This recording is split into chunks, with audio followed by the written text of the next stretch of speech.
ഈ എറണാകുളത്തെയും കോട്ടയത്തെയും CPIM ജില്ലാ സെക്രട്ടറിമാരുടെ സാധ്യത നമ്മൾ പരിശോധിച്ചു. അപ്പോൾ MV ജയരാജൻ സംസ്ഥാന സെക്രട്ടേറിയറ്റിലേക്ക് എത്തിയ നിലയ്ക്ക് കണ്ണൂരിൽ ആരാകും ഇനി, രഞ്ജിത്ത്?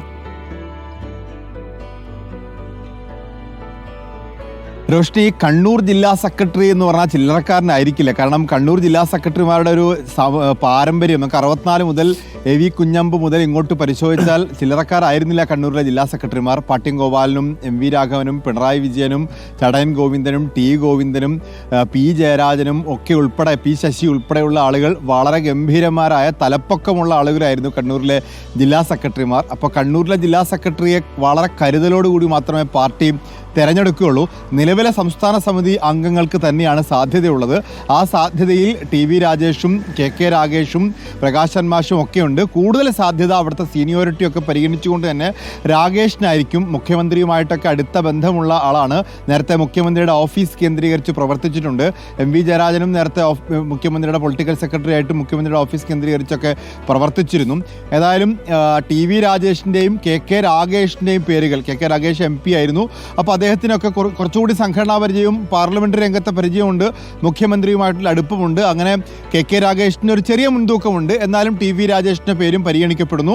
ഒപ്പം മറ്റ് സംസ്ഥാന സമിതി അംഗങ്ങളും പ്രകാശൻ മാഷ പോലുള്ള ആളുകളും ഒക്കെ പരിഗണിക്കപ്പെടുന്നതായിട്ട് കേൾക്കുന്നുണ്ട്. ഏതായാലും നമുക്ക് വേഗത്തിൽ തന്നെ ആ കാര്യങ്ങൾ അറിയാൻ സാധിക്കും.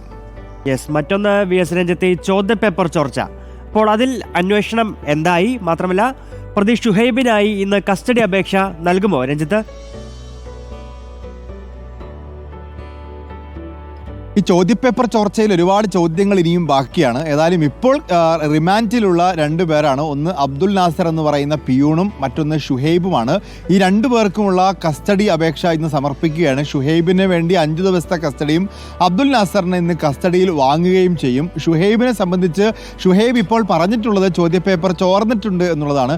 പക്ഷേ അതിൽ ഒരു പങ്കുമില്ല. ആ പങ്ക് മുഴുവൻ 2ഉം 3ഉം പ്രതികളായിട്ടുള്ള ജിഷ്ണുവിനും ഫഹദിനും മാത്രമാണ് എന്നുള്ളതാണ്. ഫഹദും ജിഷ്ണുവിനും 2-3 പ്രതികളാണ്. മാത്രമല്ല അവർ ഇക്കാര്യത്തിൽ MS സൊല്യൂഷനെ ചതിക്കാൻ വേണ്ടി മറ്റൊരു സ്ഥാപനത്തിൻ്റെ ചാരന്മാരായി വന്നവരാണ് എന്ന രീതിയിലുള്ള ആരോപണമൊക്കെ ഷുഹൈബ് പറയുന്നുണ്ട്. പക്ഷേ ആ ആരോപണങ്ങൾ പൂർണ്ണമായും പോലീസ് വിശ്വസിച്ചിട്ടില്ല. അതുകൊണ്ട് തന്നെ ഷുഹൈബിനെയും മറ്റു പ്രതികളെയും ഒക്കെ ഒരുമിച്ചിരുത്തിയൊക്കെ ചോദ്യം ചെയ്യുന്നതിന് വേണ്ടി ഷുഹൈബിനെ ഒരു 5 ദിവസത്തെ കസ്റ്റഡിയിൽ ആവശ്യപ്പെടുന്നുണ്ട്. ഒപ്പം അബ്ദുൽ നാസറിനെ ഇന്ന് കസ്റ്റഡിയിൽ വാങ്ങും. അബ്ദുൽ നാസറിനെ സംബന്ധിച്ച് അയാൾ ജോലി ചെയ്തിട്ടുള്ള മൈദീൻ സ്കൂളിലൊക്കെ പോയി അവിടെ തെളിവെടുപ്പ് ഉൾപ്പെടെ നടത്തേണ്ടതുണ്ട്. മാത്രവുമല്ല ഈ അബ്ദുൽ നാസറിനെയും കുറച്ചധികം ചോദ്യം ചെയ്യേണ്ടതുണ്ട്. ഇപ്പോൾ പുറത്തു വന്നിട്ടുള്ള ചോദ്യപേപ്പർ അല്ലാത്ത മാത്സ് ഉൾപ്പെടെയുള്ള +1 മാത്സ് ഉൾപ്പെടെയുള്ള ചോദ്യപേപ്പറുകൾ എങ്ങനെ ചോർന്നു എന്ന കാര്യത്തിലൊന്നും പോലീസിന് ഇനിയും ഉത്തരം കിട്ടാത്ത നിരവധി ചോദ്യങ്ങളുണ്ട്. അതുകൊണ്ട് ഇപ്പോൾ ഉള്ള എല്ലാ പ്രതികളെയും വീണ്ടും ചോദ്യം ചെയ്യണം എന്നുള്ളതാണ്. 1-ാം പ്രതി ഷുഹൈബ് ആണെങ്കിലും 2-ാം പ്രതി ഫഹദും 3-ാം പ്രതി ഈ അബ്ദുൽ നാസറും അതുപോലെ ജിഷ്ണുവും ഉൾപ്പെടെയുള്ള 3-ാം പ്രതി ജിഷ്ണുവും 4-ാം പ്രതി അബ്ദുൽ നാസറും ഉൾപ്പെടെയുള്ള ആളുകളെ വീണ്ടും ചോദ്യം ചെയ്യേണ്ടതുണ്ട് എന്ന നിലപാടിൽ തന്നെയാണ് പോലീസ് ഉള്ളത്. മറ്റൊന്ന്, മലപ്പുറം താനൂരിൽ പെൺകുട്ടികളെ വീട്ടുകാർക്കൊപ്പം നിലവിൽ വിട്ടിട്ടുണ്ടോ? അവർക്ക് കൗൺസിലിംഗ് നൽകിയിട്ടുണ്ടോ എന്നും അറിയണം. ഈ യഥാർത്ഥത്തിൽ നമ്മുടെ കുട്ടികൾക്ക് എന്താണ് സംഭവിക്കുന്നത് എന്ന ചർച്ചകളൊക്കെ സോഷ്യൽ മീഡിയയിൽ ഇപ്പോഴും സജീവമാണ്. എന്താണ് രഞ്ജിത്തിന് തോന്നുന്നത്? റോഷ്നി, ആ കുട്ടികളുടെ ഫോട്ടോ സോഷ്യൽ മീഡിയയിൽ നിന്ന് ഒഴിവാക്കണമെന്നുള്ള പോലീസിൻ്റെ ഒരു നിർദ്ദേശം വന്നിട്ടുണ്ട്. കാരണം ആ ഫോട്ടോ പ്രചരിപ്പിക്കരുത്. ആ ഫോട്ടോ ഏത് തരത്തിൽ നേരത്തെ കാണാതായ പശ്ചാത്തലത്തിൽ ആ ഫോട്ടോ ഉണ്ടായിരുന്നു. ഇപ്പോഴും ആ കുട്ടികളെ കെയർ ഹോമിൽ തന്നെ താമസിപ്പിച്ചിരിക്കുകയാണ്. അവർക്ക് കൗൺസിലിംഗ് ഒക്കെ കൊടുത്ത് അവരുടെ ഒരു മാനസികാവസ്ഥയിൽ നല്ല മാറ്റം വന്ന ശേഷം മാത്രമേ രക്ഷിതാക്കൾക്കൊപ്പം വിടുന്നുള്ളൂ എന്നുള്ളതാണ് ഇപ്പോൾ CWC ഒക്കെ സ്വീകരിച്ചിട്ടുള്ള നിലപാടെന്ന് പറയുന്നത്. ഈ കുട്ടികളൊക്കെ വളരെ വൈകാരികമായിട്ടാണ് റോഷ്നി പ്രതികരിക്കുന്നത്. വീട്ടുകാരുമായിട്ടൊക്കെ ഒരല്പം വഴക്കുണ്ടാക്കുമ്പോഴും കുട്ടികൾ ഇറങ്ങി പോവുകയാണ്, ചെറിയ പ്രശ്നങ്ങൾ ഉണ്ടാകുകയും തലയടിച്ച് പൊട്ടിക്കുകയാണ്. അപ്പോൾ കുറച്ചധികം നേരത്തെയൊക്കെ ഉണ്ടായിരുന്നതൊക്കെ തന്നെയാണ് ഇതൊക്കെ. പക്ഷേ കുറച്ചധികം നമ്മൾ ഈ ജൻസിയെക്കുറിച്ചുള്ള പഠനങ്ങളൊക്കെ നടക്കുന്നേ ഉള്ളൂ. എന്നാലും കുട്ടികളെ കുറച്ചധികം വൈകാരികമായി പ്രകടിപ്പിക്കുന്നുണ്ട്. ഈ വൈകാരികത എന്ന് പറയുന്നത് അമിത വൈകാരികതയാണ്. അതിൻ്റെ പ്രധാനപ്പെട്ട കാരണമെന്ന് ഞാൻ മനസ്സിലാക്കുന്നത്, നമ്മൾ ഈ പറയുന്ന ഡിജിറ്റൽ ലോകത്തേക്കൊക്കെ ചുരുങ്ങുന്ന സമയത്ത് കുട്ടികൾക്ക് വല്ലാതെ അനുഭവങ്ങൾ കുറയുന്നുണ്ട്. കുട്ടികൾ രക്ഷിതാക്കളുമായി ചിലവഴിക്കുന്ന സമയത്തിൻ്റെ അളവ് കുറയുന്നുണ്ട്. രക്ഷിതാക്കൾ കുട്ടികൾക്ക് കൊടുക്കേണ്ട 2 പ്രധാനപ്പെട്ട കാര്യം എന്ന് പറയുന്നത്, ഒന്ന് സമയവും, രണ്ട് അനുഭവവുമാണ്.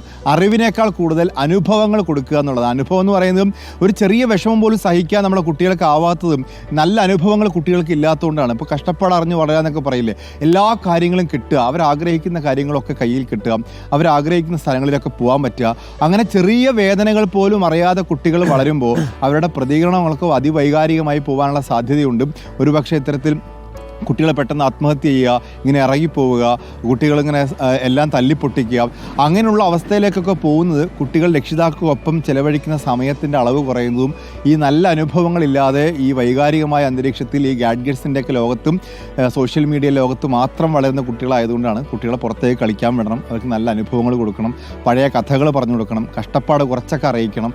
അങ്ങനെ വളർത്തിയാൽ മാത്രമേ കുട്ടികൾ ഇത്തരത്തിലുള്ള അമിത വൈകാരികതയിൽ നിന്ന് രക്ഷപ്പെടാൻ വേണ്ടി സാധിക്കുകയുള്ളൂ എന്നാണ് സൈക്കോളജിസ്റ്റുകളൊക്കെ പറയുന്നു. യെസ്, എന്തായാലും വി എസ് രഞ്ജിത്ത് പറഞ്ഞൊരു കാര്യം ഒരു പോയിന്റാണ്. നമ്മുടെ അനുഭവങ്ങളാണ് ഏറ്റവും നല്ല ഗുരു എന്ന് പലപ്പോഴായി ഒരുപാട് പേര് പറഞ്ഞിട്ടുണ്ടല്ലോ.